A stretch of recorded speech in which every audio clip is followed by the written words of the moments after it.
చేరి వచ్చిన సహోదరులందరికీ ప్రభు పేరిట వందనాలు తెలియజేస్తున్నామండి. దేవుని వాక్యాన్ని మనం ఆలోచన చేస్తాం. తండ్రి ఇంటికి చేరేవారెవరు?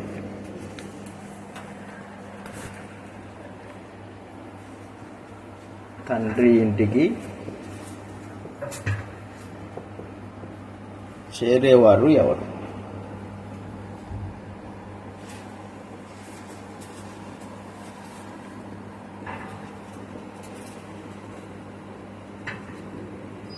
ప్రభు అయిన యేసు తాను శరీరధారిగా ఉన్న దినములలో తన శిష్యులకి చివరిగా చెప్పిన మాట వాగ్దానం చేశాడు. యోహాను సువార్త 14వ అధ్యాయం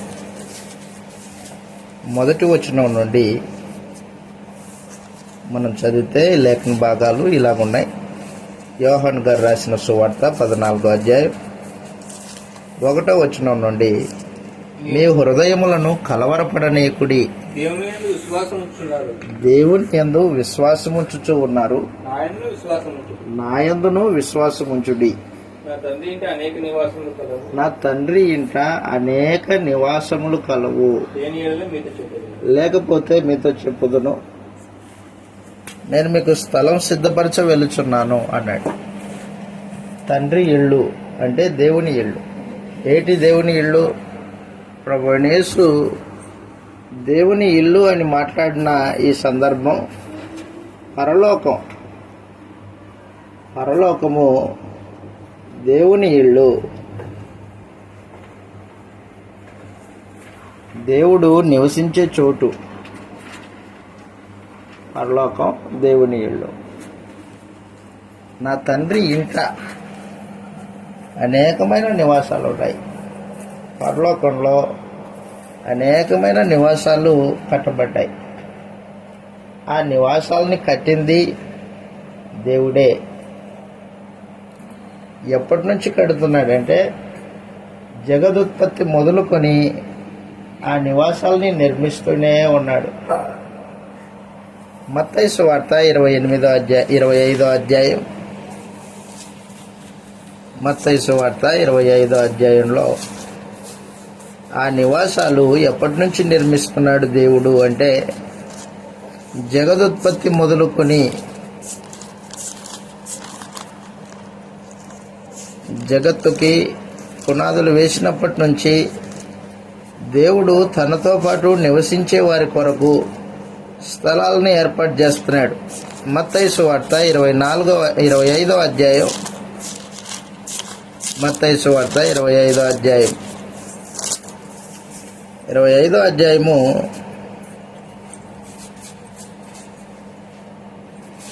34వ వచనంలో ఈ మాట రాయబడింది. ప్రభు అయిన యేసు తెలియజేసిన మాట మత్తయి సువార్త 25వ అధ్యాయము 34వ వచనంలో, అప్పుడు రాజు తన కుడివైపున ఉన్నవారిని చూచి, తండ్రి చేత ఆశీర్వదింపబడిన వారలారా రండి. అది సమాచారం. లోకము పుట్టింది మొదలుకొని మీ కొరకు సిద్ధం చేయబడిన రాజ్యం. ఎప్పటి నుంచి కడుతున్నాడు? లోకము పుట్టింది మొదలుకొని అన్నాడు. దేవుడు భూమికి ఎప్పుడైతే పునాదులు వేశాడో అప్పటి నుండి తనతో పాటు ఉండే వారి కొరకు దేవుడు స్థలాలు సిద్ధం చేస్తున్నాడు. ఆ స్థలాలలో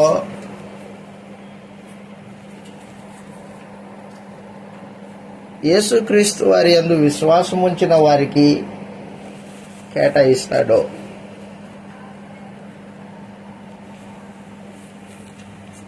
నా తండ్రి ఇంట అనేకమైన నివాసాలు కలవు, లేకపోతే మీతో చెబుతాను అన్నాడు. యేసుప్రభు అప్పుడు మాట్లాడుతుంది శిష్యులతోనే మాట్లాడుతున్నాడు, తక్కిన వాళ్ళు ఎవరూ లేరు. యోహాను సువార్త 14వ అధ్యాయంలో మాట్లాడుతున్నప్పుడు ఈ వాగ్దానము శిష్యులకి మాత్రమే చేయబడింది. ప్రత్యేకించి శిష్యులు 11 మంది ఉన్నారు. 12వ వాడు ఇస్కరియోతు యూదా, వాడు దొంగవాడితో ఈ వాగ్దానం చేయలేదు ప్రభు అనేష్. నా తండ్రి ఇంట అనేకమైన నివాసాలు ఉన్నాయి, లేకపోతే మీతో చెబుతాను, నేను మీకు స్థలం సిద్ధపరచ వెళ్ళుచున్నాను, మీరు నాతో పాటు ఉండులాగున్నా మరలా వచ్చి మిమ్మల్ని తీసుకెళ్తాను అనే ఈ వాగ్దానం ఉందే, ఈ వాగ్దానము 11 మంది శిష్యులతో చేయబడింది, ఇస్కరియోతు యూదాతో చేయబడింది కాదు. ఇస్కరియోతు యూదా అప్పటికే బయటికి వెళ్ళిపోయాడు. ఇస్కరియోతు యూదా ధనాపేక్ష కలిగిన వాడై యేసు ప్రభువుని రహస్యంగా అప్పగించడానికి ఒప్పందం చేసుకున్నవాడై 30 వెండి నాణేలను ఆశించి యేసు ప్రభువుని శత్రువులకు అప్పగించడానికి సిద్ధపడినవాడు. 13వ అధ్యాయంలో మనం చూస్తే ఇస్కరియోతు యూదా బయటికి వెళ్ళిపోయాడు. ఈ వాగ్దానము అపవాది సంబంధులకు సంబంధించింది కాదు, యేసు ప్రభు శిష్యులకి సంబంధించిందే. యోహాను సువార్త 13వ అధ్యాయం, యోహాను సువార్త 13వ అధ్యాయం, 13వ అధ్యాయము ప్రత్యేకించి 29వ వచనంలో ఈ మాటలు రాయబడ్డాయి. 29వ వచనంలో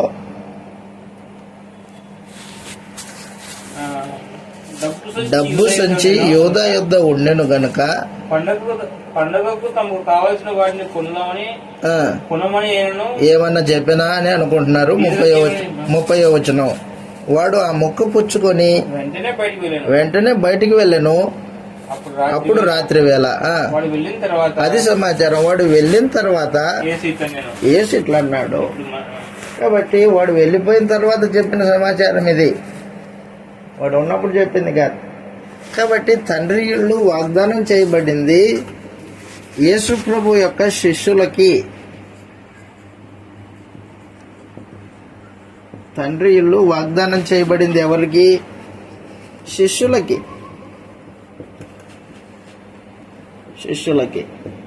అపవాది సంబంధులకు కాదు,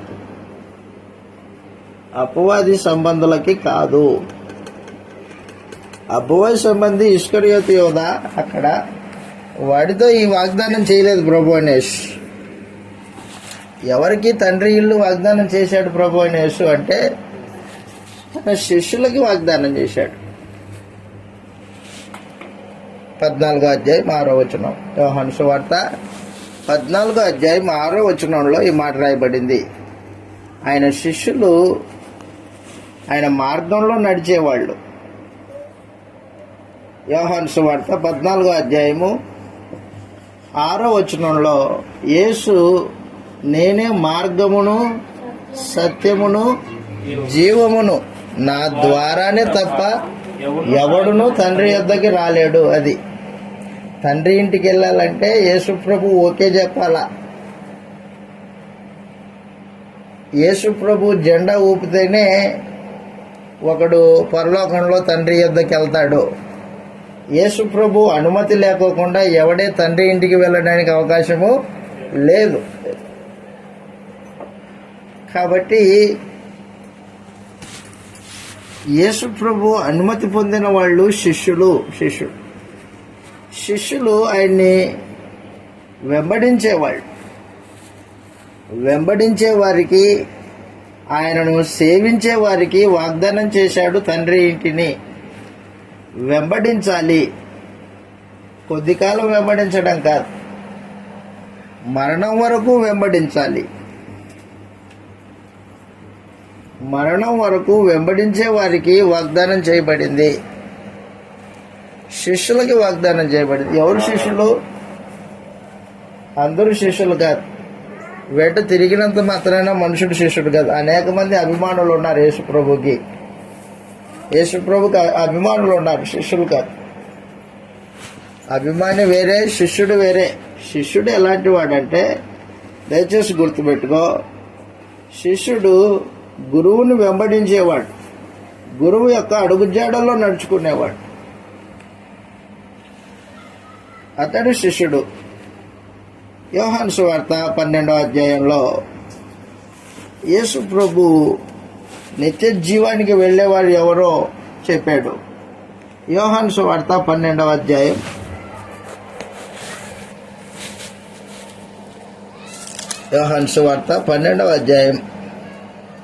25వ వచనంలో ఈ మాటలు రాయబడ్డాయి.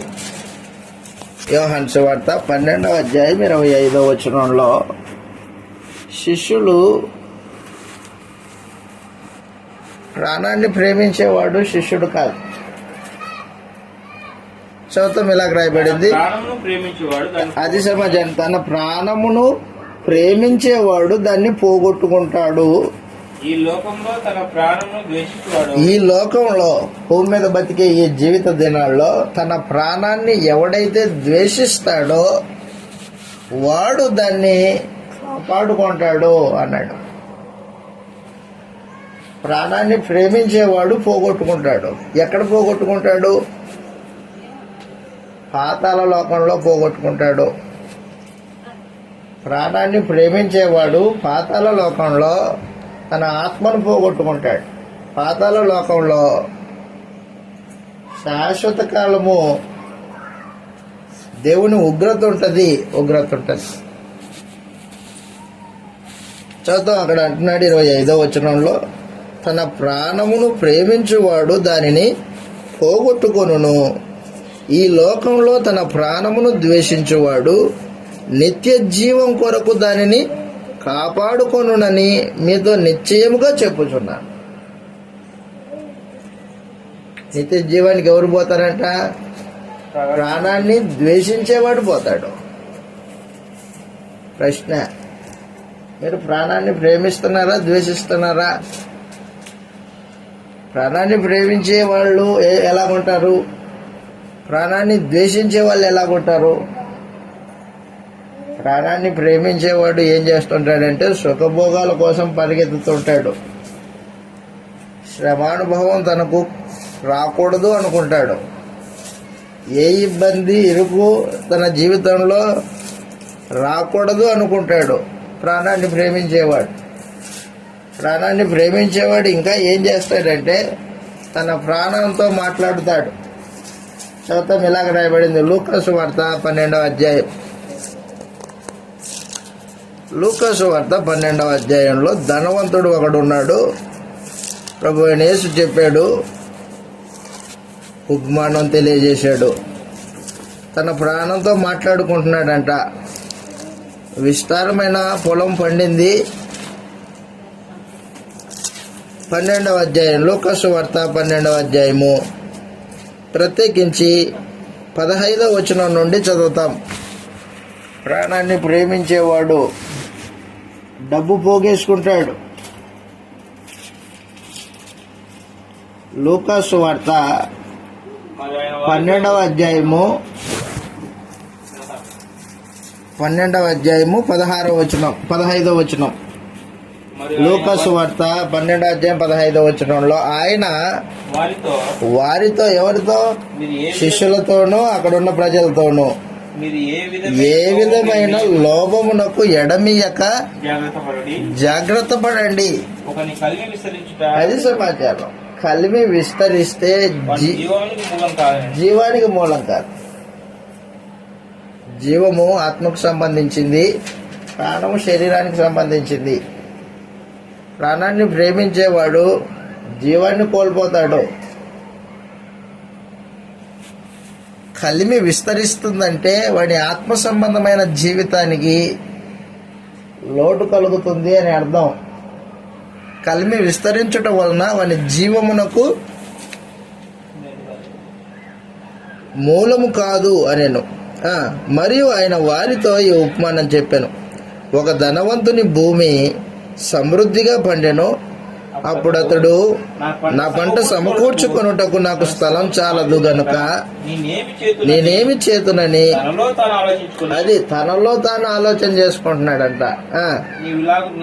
నేను ఇలాగ చేతును, నా కొట్లు విప్పి గొప్ప వాటిని కట్టించి అందులో నా ధాన్యమంతటిని ఆస్తినంతటిని సమకూర్చుకొని నా ప్రాణంతో అదిగో ఆస్తిని సమకూర్చుకునేవాడు ప్రాణాన్ని ప్రేమిస్తున్నాడు. ప్రాణాన్ని ప్రేమించేవాడు ఈ లోకంలో ఎవడు ప్రాణాన్ని ప్రేమిస్తాడో వాడికి నిత్య జీవం ఉండదు, గ్యారంటీగా ఉండదు. ప్రభు అనేసి చెప్పాడు, ప్రాణమును ప్రేమించేవాడు దాన్ని పోగొట్టుకుంటాడు. ఎక్కడ? పాతాళంలో పోగొట్టుకుంటాడు. ప్రాణాన్ని ద్వేషించేవాడు నిత్య జీవం కొరకు దాన్ని కాపాడుకుంటాడు. తండ్రి ఇంటికి వెళ్ళే వాళ్ళు ఎలాగుంటారన్నమాట. ఇప్పుడు మొట్టమొదటి సమాచారం, ప్రాణాన్ని ద్వేషించేవారై ఉంటారు. ప్రాణాన్ని ద్వేషించుకోకుండా జీవాన్ని ప్రేమించలేవు. శరీర సంబంధమైన వాటి మీద మనసు పెట్టుకున్నవాడు ఆత్మ సంబంధమైన వాటిని గుర్తించలేడు. నా ప్రాణమా సుఖించుము, తిను, త్రాగు, విస్తారమైన ఆస్తి నీ కొరకు సమకూర్చబడి ఉన్నది అని తన ప్రాణంతో మాట్లాడుకుంటున్నాడంట. అప్పుడు వెంటనే కేక, అయితే దేవుడు వెర్రోడా, ఈ రాత్రి నీ ప్రాణం అడుగుతున్నారు, నీవు సిద్ధపరిచినవి ఏమని అతనితో చెప్పగా అది సమాచారం. నీ ప్రాణం పోతే నువ్వు సిద్ధం చేసుకున్నది ఏమైపోతాయి? నీ కలము, నీ పొలము, నీ ఆస్తి, నువ్వు సమకూర్చుకునేది, నీ కొట్లు ఏమైపోతాయి? నీ దేనికి పనికిరావు, వెళ్ళిపోతుంది. నువ్వు వెళ్ళిపోతావు, దాన్ని అనుభవించలేవు అన్నాడు. అయితే జీవాన్ని ప్రేమించితే నిత్య జీవం పొందుకోవచ్చు. కాబట్టి తండ్రి ఇంటికి చేరేవారు ఎవరు అంటే మొట్టమొదటి సమాచారము, ప్రాణాన్ని ద్వేషించేవాడు. ప్రాణాన్ని ప్రేమించేవాడు తండ్రి ఇంటికి వెళ్ళలేడు. ప్రాణాన్ని ప్రేమించేవాడు ఏం చేస్తుంటాడంటే శరీర సుఖభోగాల కోసం ఆలోచన చేస్తాడు. శరీర సుఖభోగాల కోసం ఆలోచన చేసేవాడు స్వార్థపూరితంగా ధనాన్ని సమకూర్చుకుంటాడు. ధనాన్ని సమకూర్చుకునేవాడు నిత్య జీవానికి ధనం ఆటంకం పనికిరా. ఈ విషయం యేసుప్రభు 12వ అధ్యాయంలోనే చెప్పాడు. ఇస్కరియోతు విన్నాడా? విన్నాడు. విన్నా మార్పు జరగలేదా? నటన చేశాడు. శిష్యుడైనట్టుగానే తక్కిన 11 మంది లాగానే ప్రవర్తించాడు ఇస్కరియోతు యోధ. నటన, వేషం వేసుకున్నాడు. అలాంటి వాడు నిత్య జీవాన్ని కోల్పోయాడు. ఈ రోజున మనం బతికే ఈ చిన్న జీవితంలో నిజమైన జీవితం జీవిస్తున్నావా లేకపోతే నటనతో కూడిన జీవితం జీవిస్తున్నావా అనేది ప్రాముఖ్యం. ఆ రోజున ఇస్కరియోతు యూద యేసుప్రభు వెంట తిరుగుతూ యేసుప్రభు యొక్క సందేశం చెవులారా వింటూ యేసుప్రభుతో పాటు సువార్తలో పాలిభాగస్తుడైన వాడు, అపోస్తలులలో ఒకడు. అలాంటి వాడు ఏమైపోయాడు? యేసుప్రభు యొక్క బోధలు వాడిని మార్చలేకపోయాయి. వాని హృదయంలో ఆల్రెడీ ధనాపేక్ష ఉంది. ఆ ధనాపేక్షను సాధనంగా ఉపయోగించుకొని అపవాది వాని హృదయంలో దిష్ట వేసుకొని కూర్చుంది. వాడు అపవాది సంబంధి. మీలో ఒకడు నన్ను అప్పగించబోతున్నాడు, మీలో అందరూ పవిత్రులు కాదు అని యేసుప్రభు ముందుగానే చెప్పాడు. యోహాను సువార్త 13వ అధ్యాయం భోజనానికి కూర్చున్నప్పుడే శిష్యుల పాదాలని యేసుప్రభు కడుగుతూ ఉన్నప్పుడే ఇస్కరియోతు యూదా గురించి మాట్లాడాడు. ప్రత్యేకించి 11వ వచనం, యోహాను సువార్త 13వ అధ్యాయం 11వ వచనంలో తన్ను అప్పగించిన వాడిని ఎరిగిన కనుక తనను అప్పగించు వానిని ఎరిగెను గనక మీలో అందరూ పవిత్రులు కారని ఆయన అది సమాచారం. ఎవడు పవిత్రుడు కాడో ప్రభుకు తెలుసు. ప్రభుకి నీ గూర్చి నువ్వు సాక్ష్యం చెప్పాల్సిన పని లేదు, లేదా ఇంకొకరిని గూర్చి సాక్ష్యం చెప్పాల్సిన పని కూడా లేదు. ప్రభు తన వారిని ఎరుగును. వాస్తవంగా తను అప్పగించువాడెవడో ఆయనకి ముందే తెలుసు. మీలో అందరూ పవిత్రులు కారని ఆయన చెప్పాను. అందరూ పవిత్రులు కారు. ఏం జరిగిందంటే చెప్తున్నాడు 18వ వచనంలో, యోహాను సువార్త 13వ అధ్యాయం 18వ వచనంలో, మిమ్మల్ని అందరినీ గూర్చి నేను చెప్పలేదు, నేను ఏర్పరచుకుని వారిని ఎరుగుదును గాని నాతో కూడా భోజనం చేయువాడు నాకు విరోధంగా తన మడిమ ఎత్తును అను లేఖనం నెరవేరుటకై ఇలాగ జరిగినప్పుడు నేనే ఆయనని మీరు నమ్మునట్లు అది జరగక మునుపు మీకు చెప్పుచున్నాను. కాబట్టి అప్పగించేవాడు ఎవడో ప్రభు అని యేసుకు ముందే తెలుసు. ఇస్కరియోతు యోధ అంతరంగాన్ని ఎరిగినవాడు. తన వారెవరో తన వారు కాని వారెవరో ఆయనకి తెలుసు. నటన చేయొద్దు. ఇక్కడ క్రైస్తవుడైనట్టు మనుషుల ఎదుట కనబరుచుకోవడానికి ఆలోచన చేయొద్దు. అంతరంగంలో నిజంగా క్రైస్తవుడా కాదా అనేది పరిశీలన చేసుకో. చనిపోయిన తర్వాత అయ్యా నాకు అవకాశమే అంటే అవకాశం ఇవ్వడానికి కుదరదు, కొట్టివేయబడతావు. కాబట్టి భూమి మీద బతికే ఈ కొద్ది దినాల్లోనే మనుషులు ఏం చేయాలంటే ప్రాణాన్ని ప్రేమించుకోకుండా ఉండాలా, ప్రాణాన్ని ద్వేషించాలి, సుఖభోగాల వైపు అడుగు లేకూడదు, శ్రమానుభవం పొందడానికి ఆలోచన చేయాలి, శ్రమపడే మనసు కలిగి ఉండాలి భూమి మీద జీవితం. సుఖభోగాలకు వెంపట్లాడకూడదు. అలాంటి వాడు తండ్రి ఇంటికి చేరే వారి గుంపులో ఉండడు. తండ్రి ఇంటిని పోగొట్టుకుంటాడు.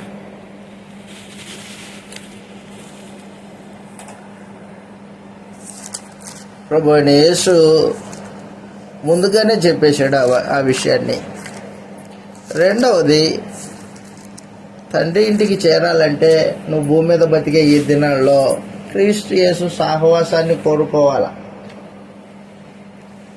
పరలోకానికి తీసుకెళ్లేవాడు ఎవరు? ప్రభు అయిన యేసే. ఆయన సహవాసం కోరుకొని ఆయనతో జీవితాన్ని గడపాలా. క్రీస్తు ప్రభుతో సహవాసం ఉందా మనకి?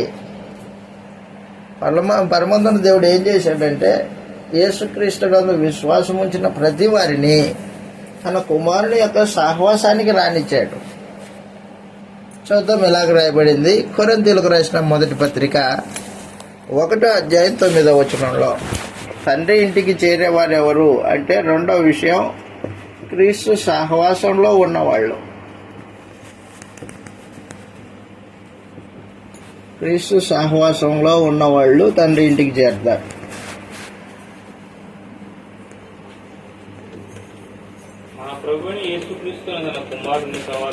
కొరింథీయులకు రాసిన మొదటి పత్రిక 1వ అధ్యాయము 9వ వచనంలో మన ప్రభు అయిన యేసుక్రీస్తు అను తన కుమారుని యొక్క సహవాసమునకు పిలిచిన దేవుడు నమ్మదగిన వాడు. కాబట్టి ఎక్కడికి వచ్చాం మనం? కుమారుని యొక్క సహవాసానికి వచ్చాం, క్రీస్తు యొక్క సహవాసానికి వచ్చాం. క్రీస్తు యొక్క సహవాసంలో జీవితాన్ని గడపాలా, ఫ్రెండ్షిప్ చేయాలి ఆయనతో ఫ్రెండ్షిప్ చేస్తే ఏం జరుగుతుంది? ఆయనతో ఫ్రెండ్షిప్ చేస్తే ఆయన లాంటి ఆలోచనలు నీకు వస్తాయి. ఆయన ఎలా నడుస్తున్నాడో నీకు అర్థమవుతుంది. ఆయనతో పాటు నడవచ్చు, ఆయనతో పాటు పరలోకానికి వెళ్ళొచ్చు. సహవాసము లోకస్తులతో లోకంతో చేసావనుకో ఏం జరుగుతుంది? లోకం దాని గమ్యం గతించిపోతుంది అని చెప్పేశాడు. లోకం దాని గతించిపోతుంది అని చెప్పేశాడు. కాబట్టి లోకంతో సహవాసం చేసేవాడు తండ్రి ఇంటికి చేరలేడు. కృష్ణ ప్రభుతో సహవాసం చేయాలా. కృష్ణ ప్రభు సహవాసం ఎక్కడ దొరుకుతుంది? ఆ దొరికే స్థలం ఏది? ఆ దొరికే స్థలము అపోస్తలుల బోధ. అపోస్తలుల బోధలో కృష్ణ ప్రభు సహవాసం దొరుకుతుంది. బోధలో నిలిచి ఉంటే క్రీస్తు సహవాసం ఉంటుంది. బోధలో నిలిచిపోతే క్రీస్తు సహవాసం ఉండదు. చదువుతాం, ఇలాగ రాయబడింది. యోహాన్ గారు రాసిన మొదటి పత్రిక, యోహాన్ గారు రాసిన మొదటి పత్రిక, మన సహవాసమైతే అన్నాడు. 1వ అధ్యాయము 3వ వచనం నుండి ఈ మాటలు రాయబడ్డాయి. యోహాన్ గారు రాసిన మొదటి పత్రిక 1వ అధ్యాయం 3వ వచనం నుండి, యోహాన్ గారు రాసిన మొదటి పత్రిక 1వ అధ్యాయం 3వ వచనం నుండి, మాతో అంటే అపోస్తలులతో, మాతో కూడా మీకు సహవాసం కలుగునట్లు మేము చూచిన దానిని వినిన దానిని మీకు తెలియజేయుచున్నాం. అది మన సహవాసం అయితే తండ్రితో కూడాను ఆయన కుమారుడైన యేసుక్రీస్తుతో కూడాను ఉన్నది. అపోస్తలులతో సహవాసం చేస్తే క్రీస్తుతో సహవాసం చేసినట్టు, తండ్రితో సహవాసం చేసినట్టు. అపోస్తలుల బోధలో నిలిచి ఉండాలా. అపోస్తలులు ఏం చెప్పారో ఆ మాటల యందు జీవితాన్ని కట్టుకోవాలా. అపోస్తలులు ఏం చెప్పారో తెలుసుకున్నా మీకు. చదువుతాం, ఇలాగ రాయబడింది. క్రీస్తు సహవాసంలో ఉండాలంటే ఏం జరగాల? గలతీయులకు రాసిన పత్రిక 5వ అధ్యాయం 23వ వచనంలో ఈ మాటలు రాయబడ్డాయి. గలతీయులకు రాసిన పత్రిక 5వ అధ్యాయం 23వ వచనంలో, శరీరమును దాని ఇచ్చలతోనూ దురాశలతోనూ సిలువేయాలి. నువ్వు క్రీస్తు సంబంధివి, క్రీస్తు సహవాసానికి చెందిన వాటివి అయితే ఏం చేయాలన్నమాట? క్రీస్తు ఇటు వాటికి విరోధమైన నియమం ఏమీ లేదు. క్రీస్తు యేసు సంబంధులు శరీరమును దాని ఇచ్చలతోనూ దురాశలతో, అది సమాచారం. శరీరాన్ని దాని ఇచ్చలతోనూ దురాశలతోనూ దాన్ని సిలువేయాలా. సిలువేస్తే క్రీస్తు సంబంధిగా ఉంటావు, క్రీస్తు సహవాసంలో ఉంటావు. లేకపోతే నీవు క్రీస్తు సంబంధివి కాదు. క్రీస్తు సంబంధి కాకపోతే క్రీస్తు సహవాసం లేదు నీకు. క్రీస్తు సహవాసం లేకుంటే తండ్రి ఇల్లు నీ కళ అది. అనేక మంది పరలోకం వెళ్ళాలనుకుంటారు, కానీ వెళ్తారా? యశ్ప్రభు అన్నాడు, అనేకులు ప్రవేశింపజూతురు కానీ అది వారి చేత కాదు అన్నాడు. ఇరుకు మార్గం అది, ఇరుకు మార్గం. సులువుగా వెళ్ళిపోయి బయటకు వచ్చేది కాదు అది. అనుమతి ఉండాలి. ఎవరు అనుమతి? కృష్ణ ప్రభు అనుమతి ఉండాలి. అపోస్తలుల బోధలో నిలిచిన వాడవై ఉండాల. అపోస్తలుల బోధ యేసు ప్రభు యొక్క స్వరం. అది అపోస్తలుల బోధ యేసు ప్రభు యొక్క స్వరం. ఆయన స్వరం వినాలా. ఆయన స్వరాన్ని అనుసరించి బతకాల. అన్యుని స్వరం కాదు. అన్యుని స్వరం వింటే వాడు నరకానికే. యోహాను సువార్త 10వ అధ్యాయం, నా గొర్రెలు నా స్వరం వింటాయి అన్నాడు. యోహాను సువార్త 10వ అధ్యాయంలో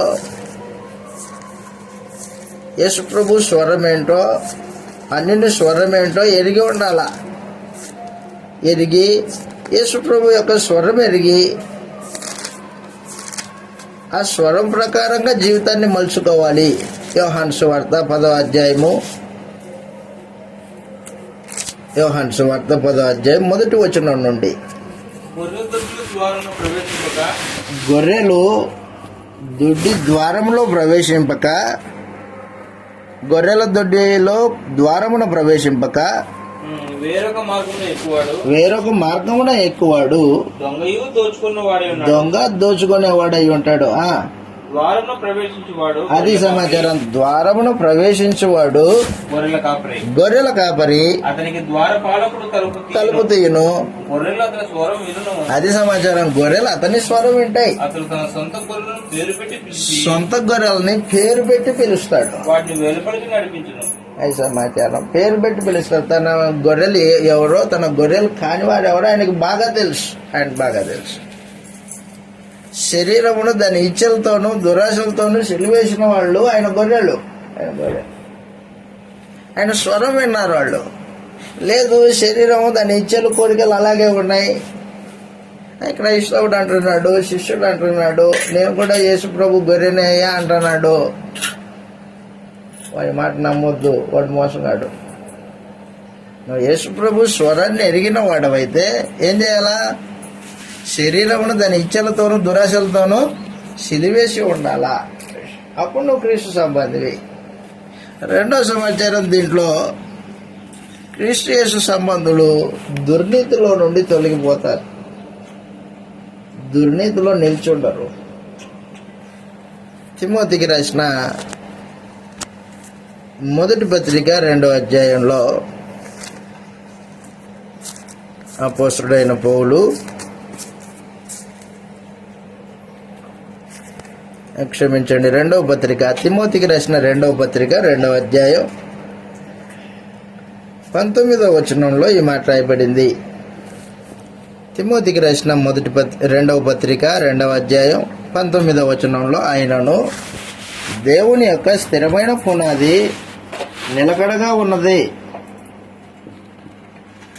దేవుని నామమును ఒప్పుకున్నవాడు దుర్నీతిలో నుండి తొలగిపోవాలి అన్నాడు. తిమోతికి రాసిన 2వ పత్రిక 2వ అధ్యాయము 19వ వచనంలో సమాచారం. దేవుని యొక్క స్థిరమైన పునాది స్థిరముగా ఉన్నది, నిలకడగా ఉన్నది. ప్రభువు తన వారిని అద్దో, తన వాడెవరో, తన వాడు కాని వాడెవరో యేసు ప్రభుకి తెలుసు. 12 మంది కాళ్ళు కడిగాడు యేసు ప్రభు. 12 మంది కాళ్ళు కడిగాడు. కాళ్ళు కడిగింది అయిపోయిన తర్వాత, దీనిని బట్టి మీరు పవిత్రులు, అయితే మీలో అందరూ పవిత్రులు కాదు అన్నాడు. తను అప్పగించేవాడెవడో తెలిసి ఆ మాట మాట్లాడాడు. ఆ రీతిగా ఇంతమంది క్రైస్తవులు మనం చెప్పుకుంటున్న ఈ సమాజంలో తన వాడెవడో, తన వాడు కాని వాడెవడో ప్రభువుకు బాగా తెలుసు. ఆయన సహవాసంలో ఎవరున్నారో, లోక సహవాసంలో ఎవరున్నారో ఆయనకు బాగా తెలుసు. ఆయన్ని మోసగించలేవు. నువ్వు మోసపోతావు. ఇస్కరియోతు యోధ తాను మోసం చేసుకున్నాడు. డబ్బు సంచిలో తీసుకుంటూనే ఉన్నాడు ఎల్లప్పుడూ అవసరానికి తగ్గట్టు. ఎవరు చూడట్లేదు అనుకున్నాడు. చూడలేదా ప్రభు? చూశాడు. అలాగున నటన చేసేవాడు, వేషం వేసుకున్నవాడు కృష్ణ ప్రభు సహవాసంలో ఉండలేడు. కాబట్టి నటనొద్దు, వేషధారణొద్దు, విడిచిపెట్టు అవన్నీ. యథార్థమైన జీవితాన్ని జీవించు, దుర్నీతిలో నుండి తొలగిపో అన్నాడు. చదువుతాం అక్కడ అంటున్నాడు, ఎంత బాగా అన్నాడు. ప్రభు తన వారిని ఎరుగును, ప్రభు నామమును ఒప్పుకొను ప్రతివాడు దుర్నీతిలో నుండి తొలగిపోవాలి. ఈ సమాచారం ఏది నీతో ఏది దుర్నీతో తేటగా తెలిసి ఉండాలి నీకు. దుర్నీతిలో బతికేవాడు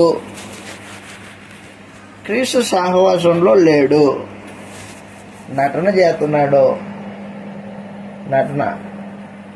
నీతిలో బ్రతికేవాడు క్రీస్తు సహవాసంలో ఉన్నాడు, క్రీస్తు ఎరిగినవాడు, దేవుణ్ణి ఎరిగినవాడు, దేవుని చేత ఎరగబడినవాడు. కాబట్టి తండ్రి ఇంటికి వెళ్ళాలంటే మొట్టమొదటి సమాచారం, తండ్రి ఇల్లు పరలోకం. పరలోకానికి వెళ్ళాలంటే యేసు ప్రభు చెప్పినట్టు ఆయన శిష్యుడు అయి ఉండి ప్రాణాన్ని ప్రేమించుకోకుండా ఉండాలా. 2 క్రీస్తు సహవాసంలో ఉండాలా. క్రీస్తు సహవాసం అంటే అపోస్తలుల బోధలో నిలిచి ఉండాలా. అపోస్తలుల బోధలో నిలిచి ఉంటే శరీరమును దాని ఇచ్చలతోనూ దురాశలతోనూ సిలువేసిన వాడవై ఉంటావు. 2 ఆయన స్వరాన్ని ఎరుగుతావు. 3 దుర్నీతిలో నుండి తొలగిపోతావు. ఇది దుర్నీతి ఇచ్చి దీంతో సహవాసం వద్దడానికి. దుర్నీతిలో నిలిచి ఉండేవాడు నటన చేస్తున్నాడు. అలాంటి వాడు రేపొద్దున యేసు ప్రభు రెండోసారి ప్రత్యక్షమైనప్పుడు విడిచిపెట్టబడతాడు. ఎందుకు? ఆ రోజున యేసు ప్రభు హృదయంలో నుంచి చెప్పేస్తాడు బయటికి, అరే నువ్వు నన్ను వెంబడించావు, కానీ ఏ ఉద్దేశం కొరకు వెంబడించావు? నటన చేసావురా నాయన, నువ్వు పక్కబా, నువ్వెవడో నాకు తెలియదు అంటాడు. ఆ రోజు ఆదాము మొదలుకొని సమస్త మానవ జాతి భూమి మీద ఎంతమంది అయితే పుట్టి చనిపోయారో అందరూ నిలబడినప్పుడు నిన్ను పక్కన నిలబెట్టి నువ్వు పక్కకి వెళ్ళిపోరా, నీవు నాకు తెలియదంటే ఏమైపోతావు? నీ గతి ఏమవుతుంది? అరే ఇతనా వాక్యం చెప్పాడు, స్వార్థ పని చేశాడు, యూట్యూబ్లో ఆడ ఈడ అంత కార్యక్రమాలు జరిగించాడు, ఇతనా? అవును ఇతనే. ఇతను ఎవడో నాకు తెలియదు అంటాడు ప్రభు గణేష్. ఆ రోజున సిగ్గు మామూలుగా ఉండదు. అందుకని తండ్రి ఇంటికి వెళ్ళాలన్న కోరిక మనకు నిజంగా ఉంటే నటన జీవితము, వేషధారణ జీవితం మనకి ఉండకూడదు. అలాంటి వాడు పనికిరాడు, తండ్రి ఇంట్లో ఉండడానికి పనికిరాడు, తండ్రి ఇంటికి వెళ్ళలేడు. కాబట్టి దుర్నీతిలో నుండి జీవితాన్ని తొలగించుకున్న వాడై ఉండాలి. తండ్రి ఇంటికి చేరేవాడు క్రీస్తు సహవాసంలో క్రీస్తు సంబంధిగా దుర్నీతిలో నుండి తొలగిపోయేవాడై ఉండాలి. 3వ సమాచారం, తండ్రి ఇంటికి చేరే వాళ్ళు ఎవరు అంటే పాపంతో పొత్తు లేని వాళ్ళు. పరలోకంలో పాపానికి స్థానం లేదు.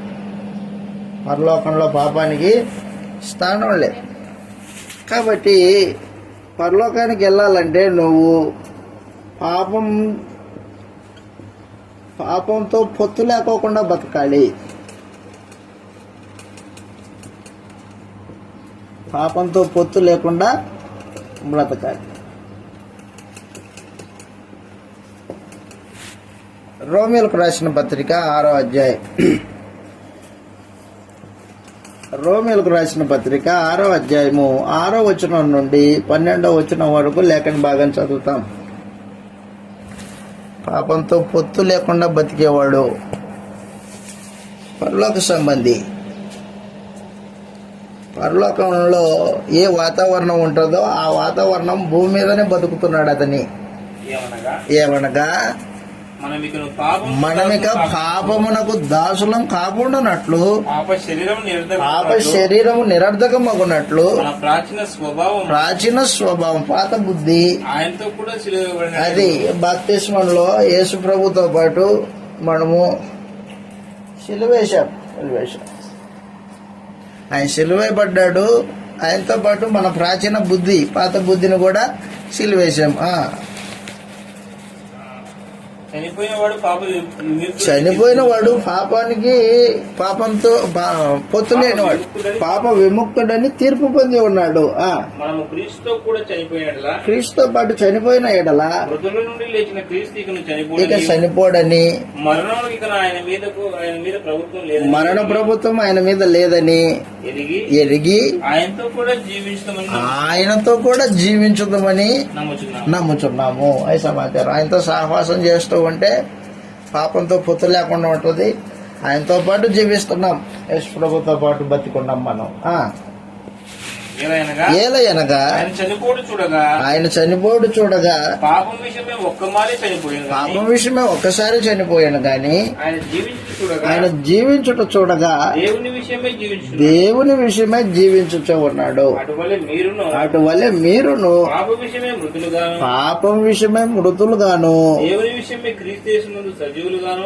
సజీవులుగాను అది సమాచారం. పాపంతో పొత్తు లేకుండా బతకాలంటే నువ్వేమని ఆలోచన చేయాలి తెలుసునా? పాప విషయంలో నేను చచ్చిపోయినోడిని. ఈ అవయవం అబద్ధం చెప్పడానికి పనికిరాదయా ఇక మీదట. ఈ చేతులు అన్యాయపు కార్యక్రమాలు చేయడానికి పనికిరావు, చచ్చిపడిపోయాయి. అలాంటి జీవిత విధానం కావాలా తండ్రి ఇంటికి వెళ్ళాలంటే? అంతేగాని అవసరానికో అబద్ధం ఆడేసి అయా నన్ను క్షమించాయా అని ప్రార్థన చేసి ఒప్పుకోవడం, ఇది క్రైస్తవ జీవితం కాదు. అబద్ధం ఆడుకోకుండా నాలుకను సాధు చేసుకో, నీ కళ్ళను సాధకం చేసుకో, పాపానికి అప్పగించుకోకుండా. చెప్పాడు అక్కడ 12వ వచనంలో, 6వ అధ్యాయం 12వ వచనంలో, రోమీలకు రాసిన పత్రిక 6వ అధ్యాయం 12వ వచనంలో, అదిగో శరీర దురాశలకు లోబడినట్లుగా పాపము యొక్క ఏలుబడి మీ శరీరంలో ఉండకూడదు. దానికి అడ్డుపడి పాపం యొక్క ఏలుబడి జరగకూడదు. మరియు మీ అవయవములను దుర్నీతి సాధనాలుగా పాపానికి అప్పగించకుడి. మృతులలో నుండి నేను చచ్చిపోయి బతికినోడిని. ఒకసారి చచ్చిపోయా, కృష్ణప్రభు బతికించాడు నన్ను. మీరు మృతులలో నుండి సజీవులం అనుకొని మిమ్మల్ని మీరే దేవునికి అప్పగించుకోనుడి. అది సమాచారం. మీ అవయవంలో నీతికి సాధనాలుగా దేవునికి అప్పగించండి. అప్పుడు తండ్రి ఇంటికి వెళ్ళే అవకాశం ఉంటుంది. కాబట్టి తండ్రి ఇంటికి వెళ్ళాలంటే అక్కడ ఉన్న వాతావరణం ప్రభు అనేసి చెప్పేశాడు. అక్కడ పాపం ఉండదు అన్నాడు. పరమందున్న దేవుడు పరిశుద్ధుడు, ఆయన దూతలు పరిశుద్ధమైనవే. ప్రభు అయిన యేసు భూమి మీద బతికి పాపం లేనివాడిగా బతికి పరలోకానికి వెళ్ళాడు. పరిశుద్ధాత్మ భూమి మీదకి వచ్చాడు. పరిశుద్ధాత్మ పేరులోనే ఉంది పరిశుద్ధత. ఇప్పుడు పరలోకం వెళ్ళాలంటే ఆ వాతావరణాన్ని తగ్గట్టుగా బతకాలి. ఇక్కడ లేకపోతే పనికిరాము. కాబట్టి పాపంతో పొత్తు లేకుండా బ్రతికే వాళ్ళు తండ్రి ఇంటికి చేరే వారి గుంపులో ఉంటారు. అవసరాన్ని బట్టి పాపం చేసేవాడు పాపం విషయంలో చచ్చిపోలేదు. పాపం విషయంలో చచ్చిపోకోకుండా కొత్త జన్మ ఎత్తినట్టు కాదు. సమాచారం. పేతురు గారు రాసిన మొదటి పత్రికలో పాపంతో జోలి ఇక ఏమీ లేకుండా ఉండేవాళ్ళై ఉండాలా. 4వ అధ్యాయం 1వ వచనం 2వ వచనంలో పేతురు గారు రాసిన మొదటి పత్రిక 4వ అధ్యాయం 1-2 వచనాలు. పేతురు గారు రాసిన మొదటి పత్రిక 4వ అధ్యాయం 1-2 వచనాల్లో ఈ మాటలు రాయబడ్డాయి. అది సమాచారం. క్రీస్తు శరీరమందు శ్రమపడ్డాడు కాబట్టి మీరును అట్టి మనసును ఆయుధంగా ధరించుకోండి. శరీర విషయంలో శ్రమపడిన వాడు శరీరమందు జీవించు మిగిలిన కాలము అది సమాచారం. మనుజాసలను అనుసరిస్తే పాపంలో పడతావు. మనుజాసలను అనుసరించక బతకాల. మనుజాసలను అనుసరింపక దేవుని ఇష్టానుసారంగా నడుచుకొనున్నట్లు పాపంతో జోలిక ఏమీ లేక ఉండును. శ్రమపడే మనసు ఉండాలా. 1, 2 మనుజాసలు లేని వాడివై ఉండాలా. 3 దేవుని ఇష్టానుసారంగా బ్రతికే వ్యక్తివై ఉండాలా. ఈ కార్యక్రమాలు జరుగుతూ ఉంటే పాపంతో జోలు ఉండదు. నీకు జోలు ఉండదు. లేకపోతే ఏం జరుగుతుంది? దాన్ని పోతున్న కుక్కతోక పట్టుకున్నావు అంతే. కుక్కతోక పట్టుకుంటే ఏం చేస్తుంది? కడుతుంది అది. లోకంలో పాపం అలాంటిది. లోకంతో సంబంధాలు పెట్టుకుంటే అది ఊకనే ఉండదు, తోకాడిచ్చి కొరికి వెళ్ళిపోతుంది. కుక్క చేత కరవబడ్డావా అంతే, ఇంజక్షన్లు వేయాలా, ఆపరేషన్ చేయాలా,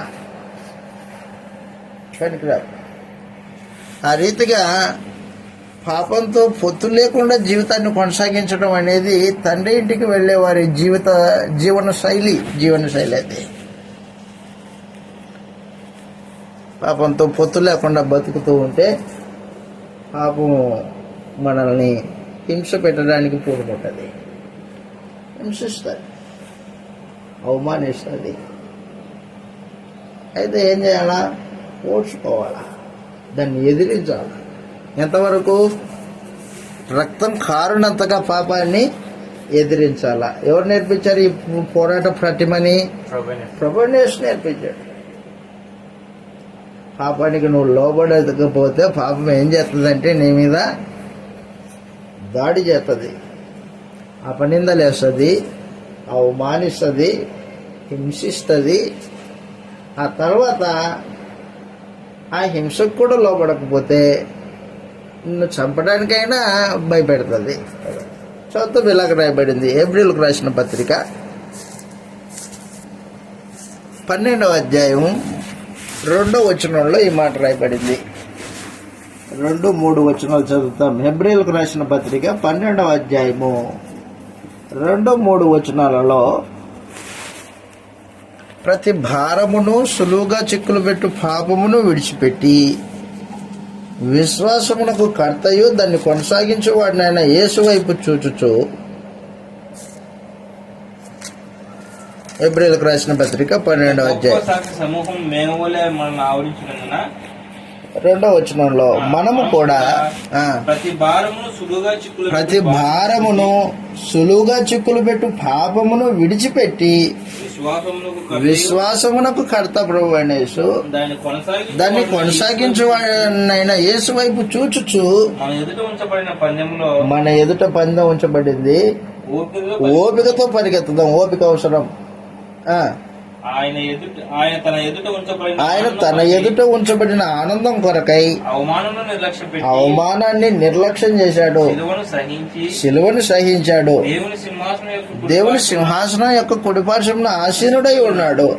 మీరు అలసట పడద్దు. ఎన్నిసార్లు ఓడ్చుకోవాలయా? ఓడ్చుకుంటే గెలుస్తావు.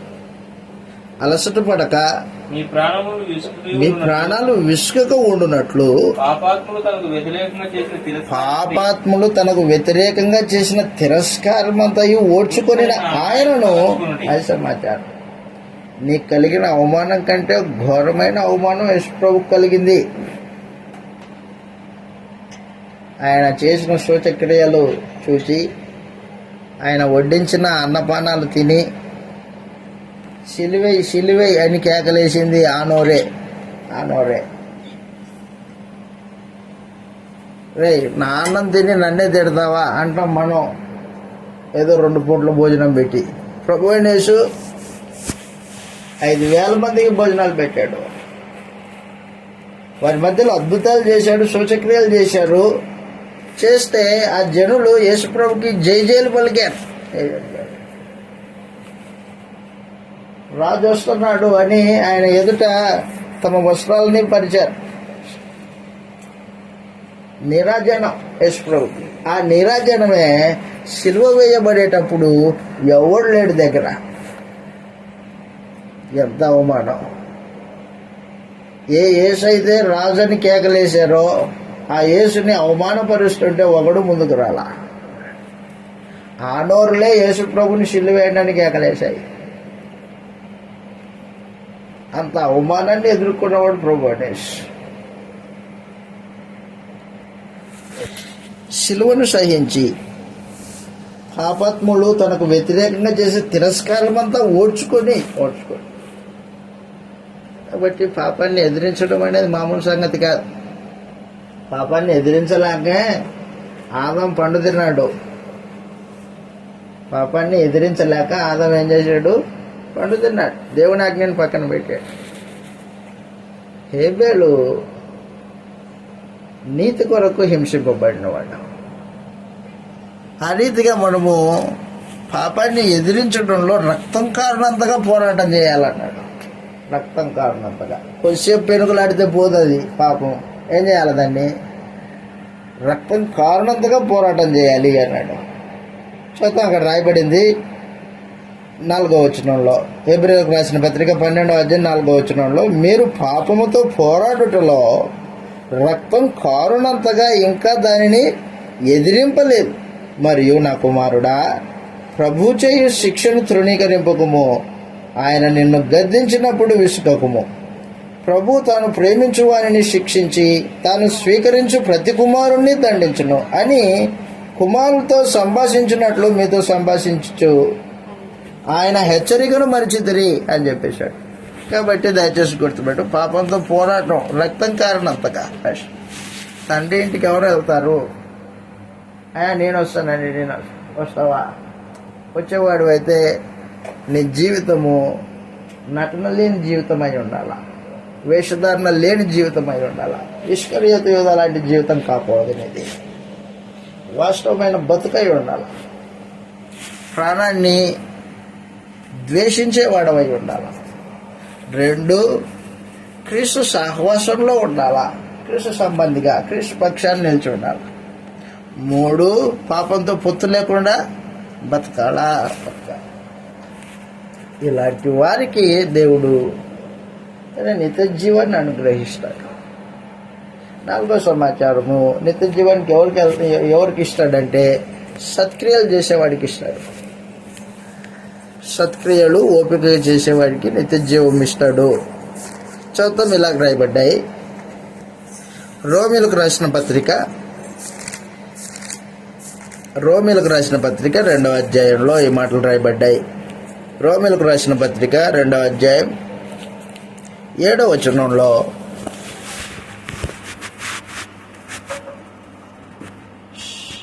రోమీలకు రాసిన పత్రిక 2వ అధ్యాయం 7వ వచనంలో, సత్క్రియలు ఓపికగా చేసేవాడికి నిత్య జీవం ఇస్తాడు. రోమీలకు రాసిన పత్రిక 2వ అధ్యాయం 7వ వచనంలో, సత్క్రియను ఓపికగా చేయుచు